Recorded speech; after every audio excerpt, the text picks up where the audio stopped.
ukiswata neno umeswata uzima. Kwa hiyo ni muda ambao sio wa wewe kugawanya mawazo yako, ni muda ambao sio wa wewe kukaa mbali na Bwana katika moyo wako. Bwana Yesu asifiwe. Jina la Bwana libarikiwe. Haya, sawa. Neno letu fupi la leo litahusu kutiwa muhuri na Bwana. Bwana asifiwe. Jina la Bwana libarikiwe. Bwana Yesu asifiwe. Unajua neno muhuri limetumika kwenye Biblia kwa namna mbalimbali, na alianzisha mfumo wa muhuri ni Mungu wala sio mwanadamu. Bwana Yesu asifiwe. Jina la Bwana libarikiwe.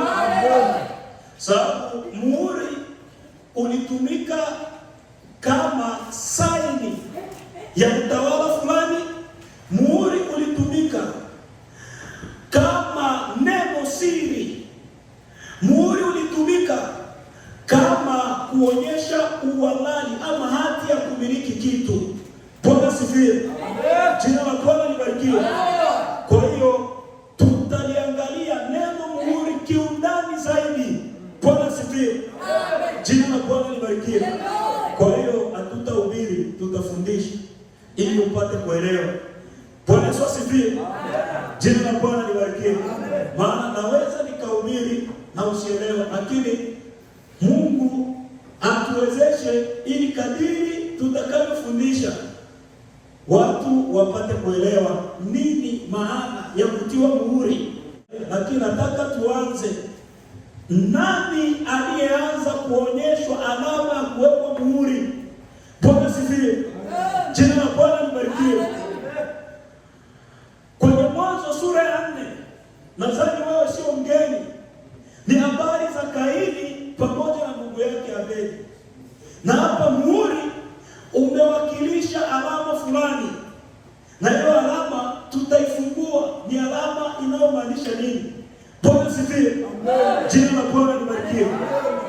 Kaini na Abeli, ndugu wa karibu, hakuna aliyowafundisha kumwabudu Mungu, lakini Mungu aliweka kitu cha kumwabudu ndani yao, na ikafika wakati wakataka wamtolee Mungu ama wamfanyie Mungu ibada kwa njia ya sadaka.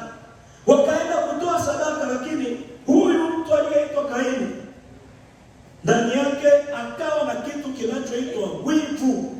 Alipoona ya kwamba ndugu yake amepata upendeleo mbele za Bwana, na shida ya Kaini haikuwa sadaka ya Kaini. Shida ya Kaini moyo aliokwenda nao mbele za Bwana kufanya nao ibada katika kumtolea Bwana. Bwana asifiwe. Jina la Bwana libarikiwe. Na Mungu akamuonya, mbona uso wako umekunjamana? Kwa nini una ghadhabu ndani ya moyo wako? Tazama, dhambi ipo mlangoni naye inapotea, walakini inakubidi uishinde. Kaini akakataa, akajifanya mgumu kwa Mungu. Mungu akaachililia, shetani akamtumikisha Kaini. Kaini akamuua ndugu yake. Alipomuua, Mungu akamuulizia, yuko wapi ndugu yako? Bwana asifiwe. Jina la Bwana libarikiwe. Kaini akasema, mimi sio mlinzi wa ndugu yangu. Bwana akamwambia, mbona sauti ya damu ya ndugu yako inanilia kutoka ardhini? Kwa hiyo umelaaniwa wewe katika nchi iliyofungua kinywa chake na kupokea damu ya ndugu yako kwa mkono wako. Bwana akampa adhabu, Kaini akajinyenyekeza. Bwana asifiwe. Jina la Bwana libarikiwe. Kwa hiyo msomaji akasoma Mwanzo sura ya 4 mstari wa 13 hadi ule wa 14. Ndio. Kaini akamwambia Bwana, adhabu yangu hiyo mtoze ndio. Anzia 13 tunasoma. Kaini akamwambia Bwana, adhabu yangu imeniwia kubwa, haichukuliki. Tazama, umenifukuza leo katika uso wa ardhi. Nitasitirika mbali na uso wako, nami nitakuwa mtoro na mtu asiye na makao duniani, hata itakuwa kila anionaye ataniua. Bwana akamwambia, kwa sababu hiyo yoyote amuaye Kaini atalipizwa kisasi mara 7. Bwana akamtia Kaini alama, mtu amwonaye asije akampiga. Bwana Yesu asifiwe. Amen. Unaona alama ya kwanza imewekwa, maana muhuri unaweza ukatumika kama alama. Bwana asifiwe. Amen. Jina la Bwana libarikiwe. Haleluya. Kwa nini Mungu amtie Kaini alama? Kaini amedai kwamba yeyote atakayeniona ataniua. Bwana akaamua kumtia Kaini alama. Unaelewa kwa nini Mungu alimtia Kaini alama? Bwana asifiwe. Jina la Bwana libarikiwe. Mungu aliweka ile alama kwa Kaini ili kuonyesha kwamba yeye ndiye atakayemhukumu Kaini. Mwanadamu yeyote hana ruhusa ya kumwaga damu ya Kaini isipokuwa Mungu aliyemuumba Kaini. Bwana asifiwe. Jina la Bwana libarikiwe. Kwa sababu unaweza ukatiwa muhuri na Mungu, haimaanishi wewe ni wa Mungu. Wengine watatiwa muhuri watakuwa ni mali ya Shetani. Shetani ndiye atakayepewa hawa watu ambao wasiotii, hawa watu ambao ni wagumu, hawa watu ambao hawapendi kutembea kadiri na mapenzi ya Mungu. Bwana asifiwe. Jina la Bwana libarikiwe. Bwana Yesu asifiwe. Jina la Bwana libarikiwe. Umeona muhuri wa kwanza, Kaini amewekwa. Na kwa nini hawako? Bwana ndiye atakayemhukumu, wala sio mwanadamu. Bwana Yesu asifiwe. Jina la Bwana libarikiwe. Bwana Yesu asifiwe. Kwa hiyo unaona alama ya kwanza kama muhuri. Bwana asifiwe. Jina la Bwana libarikiwe. Kwa hiyo tunaenda kwenye muhuri kama jambo la siri. Bwana asifiwe. Jina la Bwana libarikiwe. Kwa sababu ni jambo la ajabu sana. Mungu akiamua akuwekea muhuri kwenye Biblia, hautaielewa. Bwana asifiwe. Jina la Bwana libarikiwe. Maneno yote hayo utayasoma lakini hautaelewa hata kitu. Ningeomba msomaji asome Isaya 29 kuanzia ule mstari wa 10 mpaka wa 12. Nasoma Isaya 29:10-12, ndipo nasema kwamba kisha kitabu hiki akapewa mtu, kisha Bwana asifiwe. Nasoma katika jina la Yesu. Kisha kitabu hiki akapewa mtu asiye na maarifa, akaambiwa, kisome hicho tafadhali. Akasema, sina maarifa mimi. Bwana akanena, kwa kuwa watu hawa unikaribia na kuniheshimu kwa vinywa vyao, bali mioyo yao imefarakana nami. Ishia. Bwana asifiwe. Amen. Jina la Bwana libarikiwe. Bwana akiamuru aweke neno lake muhuri, uwezi ukanielewa. Isaya anasema kwamba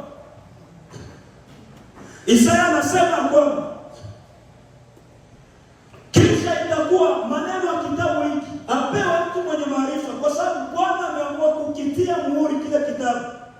Atasoma lakini hataelewa, ataangalia lakini hataona, hatajaribu kwa namna yote. Kwa sababu gani? Mungu ametia muhuri. Bwana asifiwe. Jina la Bwana libarikiwe. Sijui ni mara ngapi umesoma Biblia kaona kama vile ni maneno ambayo usiyoyaelewa. Bwana asifiwe. Jina la Bwana libarikiwe. Bwana Yesu asifiwe. Unaelewa kwa nini? Kwa sababu haujamruhusu Roho wa uzima ndani yako. Yeye ndiye afunguaye siri za Mungu. Bwana asifiwe. Jina la Bwana libarikiwe. Kwa hiyo neno muhuri linaweza likatumika kama siri na ni kama fumbo. Unaweza ukasoma usielewe, unaweza ukaangalia lakini usione unachokiangalia. Bwana asifiwe. Jina la Bwana libarikiwe. Bwana Yesu asifiwe. Kwa hiyo tutaenda kwenye Ufunuo sura ya 5, tunaenda muhuri kama siri. Ufunuo sura ya 5 anzia mstari wa kwanza. Ndio. Kisha nikaona katika maono mkono wa kuume wake yeye, kisha nikaona katika mkono wa kuume wake yeye aliyeketi juu ya kile kiti cha enzi, kitabu kilichoandikwa ndani na nyuma, kimetiwa mihuri 7. Bwana asifiwe. Jina la Bwana libarikiwe. Kitabu kilikuwa katika mkono wa Bwana wa majeshi, ambacho kilikuwa kimefungwa kwa mihuri 7. Endelea tu. nikaona malaika mwenye nguvu akihubiri kwa sauti kuu. Ndio. Nani anayestahili? Nani anayestahili kukitwaa hicho kitabu na kuivunja mihuri yake saba? Ndio, hakuonekana nani? Na kuifungua mihuri yake? Ndio. Hapakuwa na mtu mbinguni. Hapakuwa na mtu mbinguni. Wala juu ya nchi. Wala chini ya nchi. Aliyeweza kukifungua hicho kitabu na kuvunja mihuri yake. Bwana asifiwe. Jina la Bwana libarikiwe. Kwa nini hapa kupatikana mtu? Sababu Bwana ametangaza ni nani astahiliye kukitoa hicho kitabu, nani mwenye sifa za kufungua mafumbo ya Bwana. Bwana asifiwe. Jina la Bwana libarikiwe. Bwana asifiwe. Biblia inatuambia kwamba hapa kupatikana mtu mbinguni, duniani wala chini ya nchi. Kwa sababu gani? Kitabu kimebeba mafumbo. Na ni kitabu gani? Ni Zaburi, ni Torati, pamoja na manabii wote. Bwana asifiwe. Aliyeandikiwa ni Yesu peke yake ndiye aliyeweza kukifungua hicho kitabu na kuvunja mihuri zake. Maana ndiye mwenye sifa aliyeandikiwa. Bwana asifiwe. Ndio maana alipofufuka akawaambia, haya ndio niliyoandikiwa katika Torati pamoja na Zaburi. Bwana asifiwe. Bwana asifiwe. Jina la Bwana libarikiwe. Nani astahili kukitoa hicho kitabu? Malaika walinyamaza. Watu 24 walinyamaza. Yohana akahangaika, akaanza kulia. Wakamwambia, usiogope, tazama simba anakuja. Yeye anaweza. Yeye anaweza kukitoa hicho kitabu na kuvunja mihuri yake, kwa sababu yeye amechinjwa. Na kwa damu yake amenunulia Mungu watu wa kila ukoo, lugha, jamaa na taifa. Bwana asifiwe.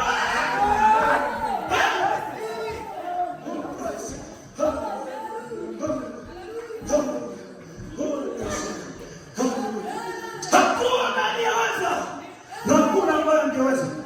Musa singeweza, alizaliwa na mwanamke. Ayubu singeweza, alikuwa katika kupungukiwa na utukufu wa Bwana. Kama jinsi Warumi inavyosema, wote walitenda dhambi na kupungukiwa na utukufu wa Bwana. Na Mungu akatuambia ya kwamba kwa njia ya mtu mmoja mauti itatawala, na mauti ikaingia mpaka kwa wale ambao hawakufanya kosa la Adamu. Bwana asifiwe. Amen. Tunakufa maana aliyewekewa mwanzo wetu ambaye ni Adamu alifariki. Ndio maana tunakufa. Tunachangia dhambi ya Adamu, maana tulikuwa katika viuno vya Adamu. Bwana asifiwe. Jina la Bwana libarikiwe. Lakini yupo Yesu Kristo wa Nazareti ambaye anaweza yote. Na sijui kama unaelewa kwa nini Yesu alimvika taji ya miiba. Bwana asifiwe. Jina la Bwana libarikiwe. Walifanyia kwamba wanampa mateso. Lakini Yesu alikuwa anapiga laana aliyopewa Adamu. Maana yeye ndiye Adamu wa mwisho. Bwana asifiwe. Na unajua ni laana gani? Michongoma na miiba vitakuzalia. Bwana asifiwe. Jina la Bwana libarikiwe. Kwa hiyo Kristo wakamvika taji la miiba. Walipomvika alikuwa anabeba laana ya Adamu. Bwana asifiwe. Jina la Bwana libarikiwe. Yeye ndiye anastahili kukitoa hicho kitabu na kuivunja mihuri saba. Kitabu kilikuwa kimebeba siri. Wale wazee 24 wasingeliweza kujua siri zilizokuwa ndani ya kitabu. Wale watu walioko duniani wasingelijua siri zilizokuwa ndani ya hicho kitabu. Bwana asifiwe. Jina la Bwana libarikiwe. Kwa hiyo muhuri mwanzo ukatumika kama siri, na Mungu akiamua kukutia muhuri ili usielewe mambo yake, hawezi kuelewa. Bwana asifiwe. Jina la Bwana libarikiwe. Na Bwana akasema kwenye Isaya, utamfundisha nani maarifa? Ni yule mtoto aliyeachishwa kunyonya, maana itakuwa amri juu ya amri, kanuni juu ya kanuni. Bwana asifiwe. Jina la Bwana libarikiwe. Bwana asifiwe. Usikanie Mungu. Hakikuweka muhuri, hatakufanya mgumu. Hakikutia muhuri, hatakufanya mgumu kama Farao. Bwana asifiwe. Jina la Bwana libarikiwe. Bwana asifiwe. Endelea wapi? Ndio. Unaendelea sura ya 5 mstari wa 4. Ndio. ndipo nasema kwamba ndio nami nikalia sana kwa kuwa pakuonekana mtu astahili. Alilia sana. Halilia sana. Unajua Ufunuo imejigawanya sehemu tatu. Bwana asifiwe. Amen. Jina la Bwana libarikiwe. Amen. Unaweza ukasoma Ufunuo, unaweza ukachanganyikiwa.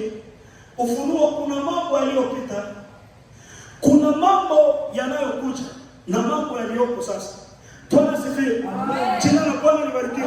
Na Ufunuo sura ya 4. Ndipo nikatazama mlango ukafunguka mbinguni. Alafu nikasikia sauti ya yule aliyesema nami. Akasema, njoo huku juu, nami nitakuonyesha mambo ambayo yatakayotokea baadaye. Bwana asifiwe. Jina la Bwana libarikiwe. Yaliyopo yalikuwa makanisa 7. Na kwa malaika kanisa la Efeso andika, haya ndiyo asemayo Mwana wa Mungu. Bwana asifiwe. Jina la Bwana libarikiwe. Kwa hiyo imedili kwanza na mambo yaliyopo, mambo ya kanisa. Alafu akapewa yatakayotokea baadaye. Bwana asifiwe. Na hapa unamwona mwana kondoo amesimama kana kwamba amechinjwa. Alichinjiwa wapi? Bwana asifiwe. Jina la Bwana libarikiwe. Alichinjiwa wapi mwana kondoo? Si hapa alibebwa kwenye maono. Na anatuambia kirudi sura ya mlango kafunguka mbinguni. Akapandishwa na Roho, kafika mbinguni. Lakini alikuwa kwenye maono. Tunajua mbinguni hakuna damu. Na wala mbinguni hakuna maji. Maana Wakorintho anatuambia damu na maji haviwezi vikaurithi ufalme wa mbinguni. Bwana asifiwe. Jina la Bwana libarikiwe. Mwana kondoo alichinjiwa wapi? Kila kondoo aliyetoa sadaka, aliyetolewa kwa ajili ya sadaka, alikuwa na madhabahu ya kuchinjiwa. Bwana asifiwe. Yesu alichinjiwa wapi? Msalabani. Ndipo ambapo Mungu alichagulia madhabahu ya kumchinja mwana kondoo. Bwana Yesu asifiwe. Jina la Bwana libarikiwe. Bwana Yesu asifiwe. Ndio maana Biblia inatuambia wako watatu washuhudiao duniani. Kuna damu, kuna maji na kuna roho. Damu na maji na roho vilishuhudia watu msalabani. Maana walipompiga mkuki, damu na maji vikatiririka. Alafu akakata roho, akasema hakika mtu huyu alikuwa ni mwana wa Mungu. Bwana asifiwe. Bwana libarikiwe. Watatu washuhudiao mbinguni. Neno, roho na baba. Hao wote ni mmoja. Wanabeba ushuhuda ule. Bwana asifiwe. Jina la Bwana libarikiwe. Ndio maana Yesu akasema, mimi na baba yangu ni kitu hichi. Ukiniona mimi, unamwona nani? Bwana asifiwe. Mimi nitawashushia roho. Atakayekuja hata neno ya kwake, hata neno ya kwangu. Bwana asifiwe.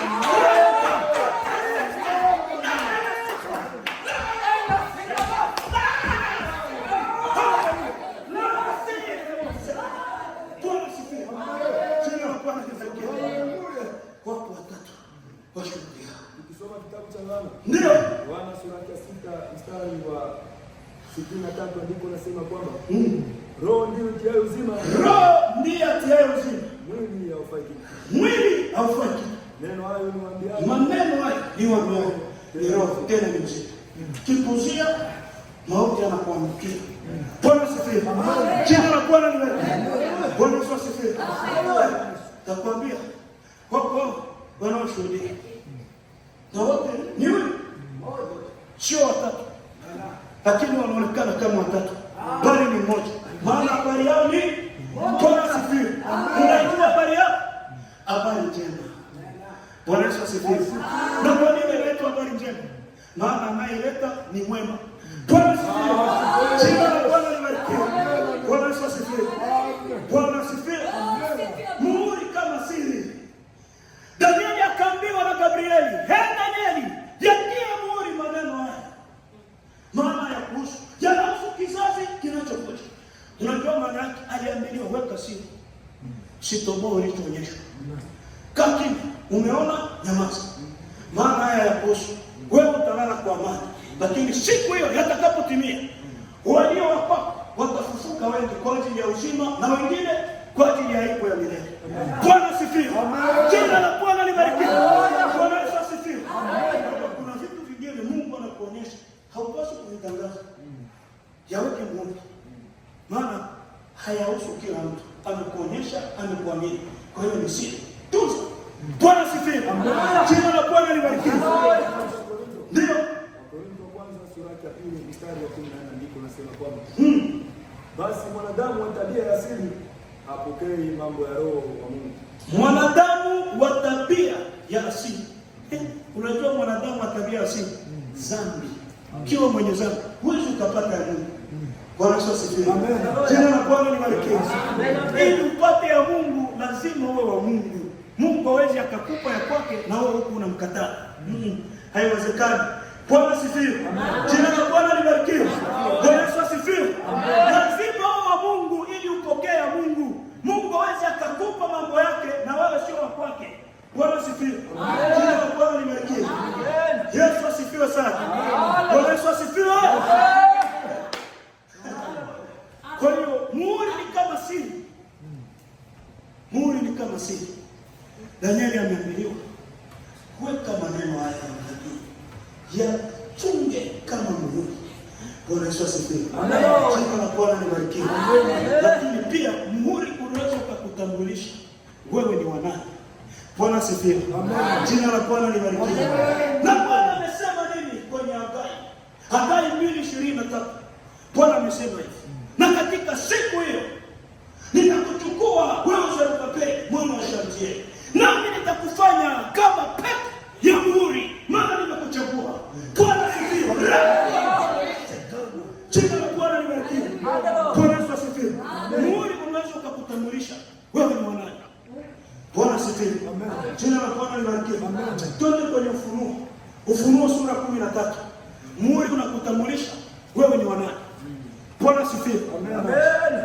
Ufunuo sura 13 anzia mstari wa kwanza. Tunasoma katika jina la Yesu. Ndio. Kisha nikaona mnyama akitoka katika bahari. Ameona mnyama akitoka katika bahari. Hapa bahari sio Pacific Ocean wala sio Indian Ocean, bahari ya watu. Huyu ni mpinga Kristo. Mnyama ametoka katika bahari. Mpinga Kristo atatoka ndani ya wanadamu.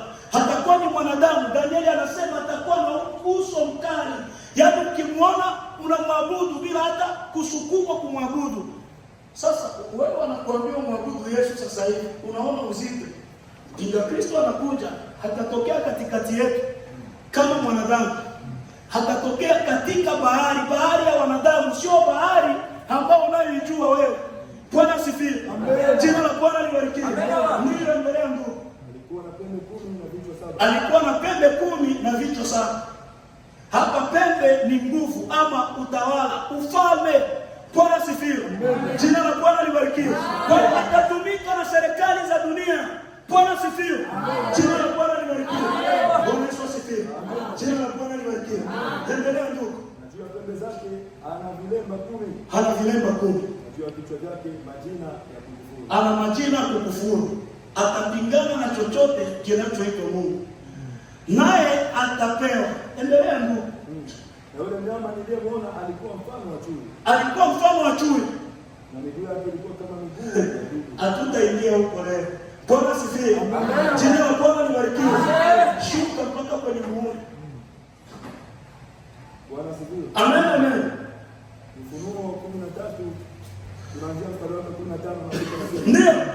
Na akapewa kutia pumzi katika ile sanamu. Akapewa kutia, amepewa na nani? Amepewa na yule joka.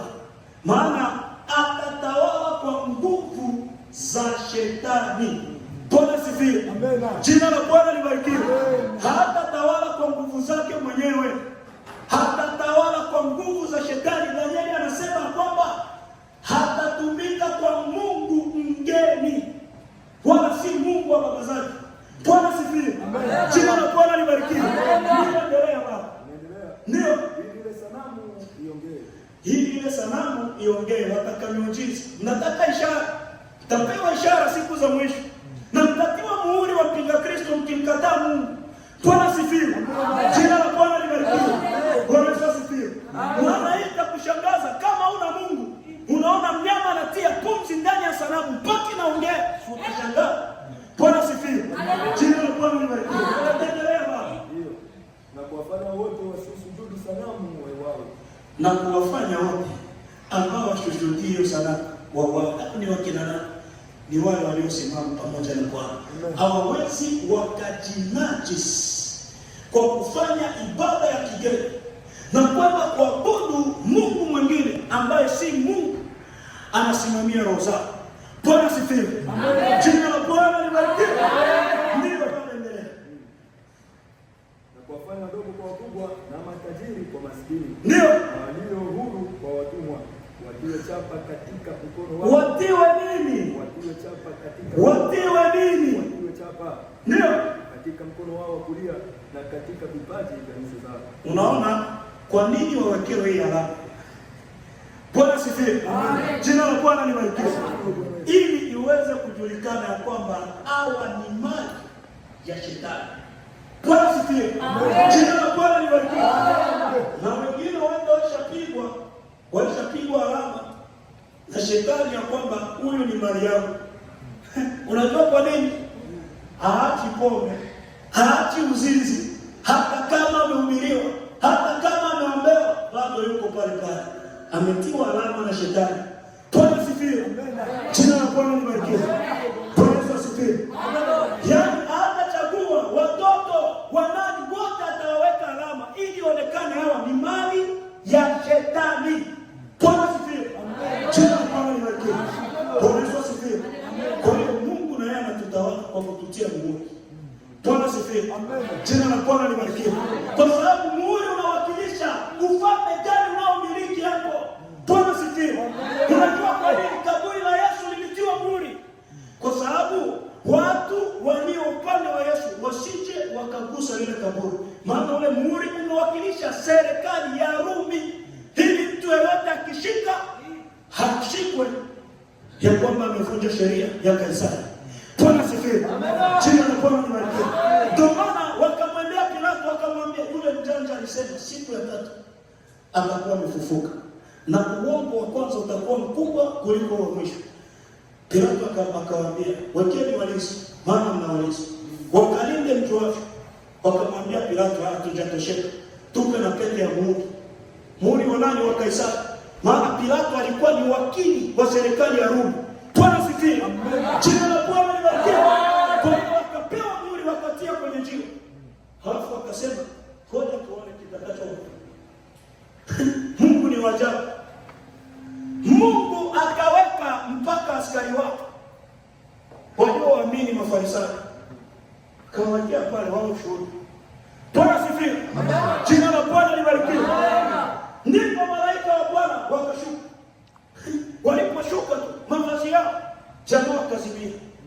Walikuwa na bunduki zao wakashindwa kuzipiga. Maana mavazi tu yalipokuwa yanametameta kwa utukufu wa Bwana, wakaanza kutetemeka, wakawa kama maiti. Jiwe likasukumwa pembeni pamoja na muhuri wa serikali. Maana Bwana ndiye anayetawala falme zote, hata kama ilikuwa ni muhuri wa Kaisari. Muhuri wa Yesu uko juu kuliko muhuri wote. Bwana asifiwe. Ndio. Ndio. Ndio. Akasema mzunguru nchi huko baba. Bwana asifiwe. Jina la Bwana libarikiwe. Bwana Yesu asifiwe. Bwana asifiwe. Kaisari aliweka muhuri. Mungu ajali na muhuri wa Kaisari. Maana Mungu ndiye aliyeumba Kaisari. Na Mungu ndiye aliyekusudia Kaisari aweke ule muhuri ili ajionyeshe yeye yuko juu ya falme zote. Bwana asifiwe. Jina la Bwana libarikiwe. Bwana Yesu asifiwe. Mungu hahitaji kibali cha mtu yeyote ili afanye anachokitaka. Lakini kila mtu anahitaji kibali cha Mungu ili afanye anachotaka. Bwana asifiwe. Jina la Bwana libarikiwe. Bwana Yesu asifiwe. Mungu haendaki kwenye kikao na ulizia mawazo, changia mawazo. Unanishauri aje? Tenda piga Marekani. Unaona niache? Kama ni neno la Mungu ni upanga ukatao kuwili. Unaelewa maana yake? Neno lake ni faida, akiamuru ameamuru. Bwana asifiwe. Jina la Bwana libarikiwe. Bwana asifiwe. Kwa hiyo akitaka kuondoa mikononi mwa shetani ni final. Anasema fulani, njoo. Unampa. Bwana asifiwe. Jina la Bwana libarikiwe. Bwana asifiwe. Kama alionekana kinywani mwako, neno lake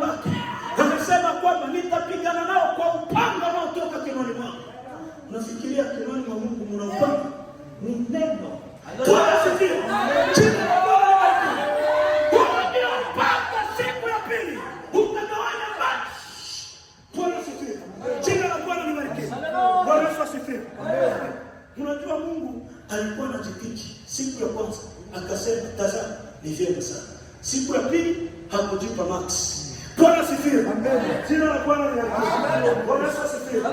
Maana siku zote alikuwa anasema tazama ni vyema sana. Siku ya pili hakusema ni vyema sana. Bwana asifiwe. Jina la Bwana libarikiwe. Mungu ni fundi wa ajabu. Anaumba alafu anakaa pembeni. Alisema wewe nuru, ikawa. Kisha akatenga nuru na giza. Nuru akaita mchana na giza akaita usiku. Ikawa jioni, ikawa asubuhi, siku ya kwanza. Alafu alipomaliza akasema tazama ni vyema sana. Bwana asifiwe.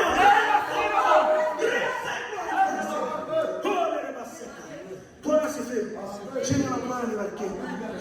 Siku ya pili akayaona maji. Alipoona maji akatumia upanga wake. Unajua upanga wake? Neno lake. Bwana asifiwe. Jina la Bwana libarikiwe. Wewe utanunua upanga sokoni, halafu uende upige maji uone kama atagawanyika. Hata kama wewe makali kiasi gani, nenda ukachinje maji. Tuone kama utayachinja. Lakini Mungu ana upanga wenye makali kuwili. Alisema na niwaanga katikati ya maji. Yakagawa maji na maji. Lile maji yalienda juu akaenda mbili. Ikawa asubuhi, ikawa jioni. Siku ya pili. Bwana asifiwe. Jina la Bwana libarikiwe. Umewahi kufikiria upanga? Upanga wa tatu. Unakata mpaka maji. Maji yanakata kama keki. Bwana asifiwe. Jina la Bwana libarikiwe. Bwana asifiwe. Upanga wa Mungu ni wa ajabu. Mungu ni wa ajabu sana. Bwana asifiwe. Ndio Mungu yeye. Akakuja. Maji aliyoyagawanya akakuja kuyatembelea kama tunavyotembea. Boti zilikuwa pale pembeni nyingi na wavuvi walikuwa wengi tu. Akamwambia vipi mzee, tukufikishe kula ambapo wanafunzi wametangulia kaongea. Subirieni mwangalie. Baadaye akaingia. Unajua kwa nini? Uumbaji wake unaitikia akifika. Bwana asifiwe. Jina la Bwana libarikiwe. Jina la Bwana libarikiwe. Bwana asifiwe. Misri hakuhitaji kushuka, aliita nzige. Akamwambia nzige, wakasema na mfalme, Mungu wapi? Tuko hapa. Nendeni mkaribu mashamba ya Misri. Bwana asifiwe. Jina la Bwana libarikiwe. Bwana asifiwe. Hakuhitaji ya kwamba yeye mwenyewe ashuke, no? Unajua kwa nini? Anaitwa Bwana wa majeshi. Vitu vyote ni majeshi yake. Bwana asifiwe. Anaweza kutumia hata upepo ukatutandika, maana ni askari wake. Bwana asifiwe. Jina la Bwana libarikiwe. Aliita njaa kipindi cha Yusufu, alitumia kama silaha. Bwana asifiwe. Jina la Bwana libarikiwe. Neno la Mungu ni la ajabu. Bwana asifiwe. Jina la Bwana libarikiwe. Hai, tunaendelea. Muhuri unakuwakilisha wewe ni nani, na ukiwekwa muhuri na shetani utabeba tabia za shetani. Bwana asifiwe. Jina la Bwana libarikiwe. Shetani hawezi akakupa muhuri wake alafu usifanane naye. Hapana, haiwezekani. Bwana asifiwe. Jina la Bwana libarikiwe. Lazima mtafanana tu. Kama ni shoka, na wewe unakuwa shoka. Bwana asifiwe. Maana shetani ni shoka. Bwana asifiwe. Jina la Bwana libarikiwe. Kama ni uongo, na wewe unakuwa mwongo. Maana shetani ndiye baba wa uongo. Bwana asifiwe. Jina la Bwana libarikiwe. Kama ni mchongezi, unakuwa mchongezi. Maana shetani ni supa. Bwana asifiwe. Jina la Bwana libarikiwe. Shetani hata kutia muhuri usikose kufanana naye. Bwana asifiwe. Jina la Bwana libarikiwe. Bwana asifiwe. Amen. Paulo akasema mwimbaji asiige tena, maana hatukosi kuzijua ila za yule mwovu. Bwana asifiwe. Jina la Bwana libarikiwe. Muhuri unakuwakilisha wewe, unasimamia ufalme gani, na muhuri unatumika ili uweze kuonekana umemilikiwa na nani. Bwana asifiwe. Jina la Bwana libarikiwe. Unajua Yeremia, kwenye Yeremia 32 Bwana alimwambia Yeremia kwa nchi itapata sabato kwa muda ya majuma 70 ama miaka 70. Alafu ghafla Bwana akamwambia nenda ukatoa shamba kwa Anameli.